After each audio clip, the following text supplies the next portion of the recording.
All right, guys. Well, we finally got through the regular season. We've been talking about that. Man, it goes by so fast. 26 races down, 10 to go. I'll go around the room here, and Brad, we'll start with you on the playoffs. Who are the first four out? I hate to lead with a negative, but that's the reality. Four of these drivers, after we get through three races, Darlington, Kansas, Bristol, will not be in the playoffs.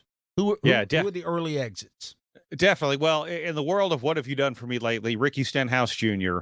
Is out. He actually had dropped out of the top 16 in the point standings even, but the Daytona 500 win got him in the playoffs, and I think they've had a really good season, but I just don't think they're there right now. And this is what's going to be fun because we will disagree on some of these. Michael McDowell, I don't think he advances to the next round. I just think the way the tracks lay out between Darlington, Kansas, and the Bristol night race, I don't know that I see their performance getting him into the next round. Tyler Reddick is actually off of my list to advance to the next round. I just think that there have been things, be it execution issues, performance issues, whatever it might be. I mean, you even go back to the spring race at Darlington. They were just middle of the pack. I just don't see that they have it and have enough playoff points. And the last one was probably the hardest for me because, yes, I'm reaching above the cut line right now. Kyle Busch has been pretty weak here over the last handful of races. Ross Chastain hasn't had a whole lot, although I think he can do a whole lot in Darlington this weekend. And I've landed on the two Team Penske teammates. I don't think I could have it in myself to take the reigning champion out in the first round. So Ryan Blaney is going to be my next one as my first four out.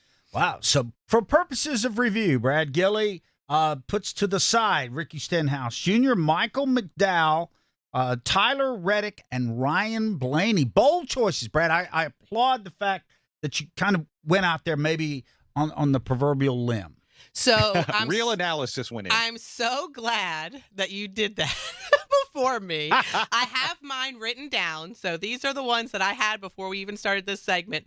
And three of mine match Brad. And I was a little bit worried about the fan reaction I would get with Blaney, but you already did that, so I appreciate that. Yeah. But I do have Stenhouse for all the same reasons that you mentioned. Stenhouse being out, I just don't see that team doing much to be able to advance themselves out of the bottom four. McDowell, I agree with you. I do not think McDowell's going to make it out either, solely because of the three races that he's going to have to go through to get to that next round. When you look at some stats of his, he has 16 starts at Darlington, only 2 top 10s, 24 starts at Kansas, 0 top 10s, 23 starts at Bristol, 1 top 10. So not a whole lot of success for Michael McDowell in those first three races in the first round. And then Blaney, as I mentioned, he hasn't had a top 5 finish since his win in Charlotte in the Coca-Cola 600. So, it's going to be a little bit of work needed on that team too.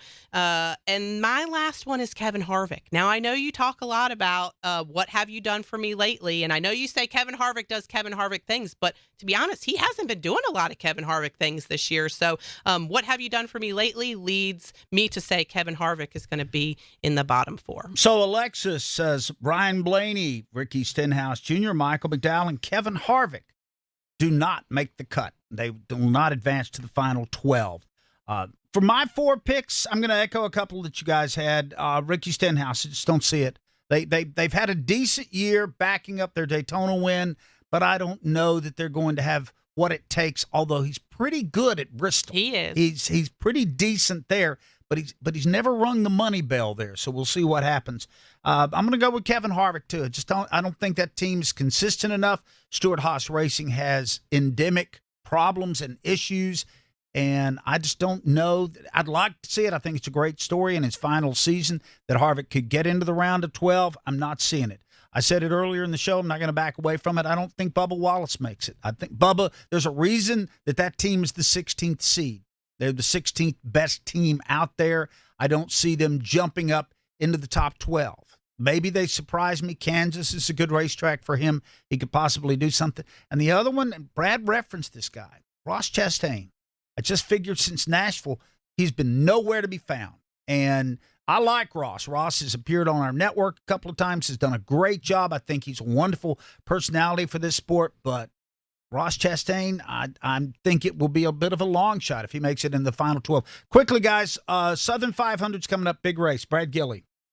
Who wins it? Ross Chastain.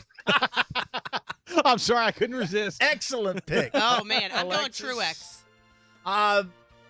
Why not? I'm just going to ride the guy that's been winning a lot lately, William Byron. I think he goes down to Darlington and gets himself a Southern 500 trophy and locks himself into the next round of the playoffs. Not that he really needs it with 29 playoff points.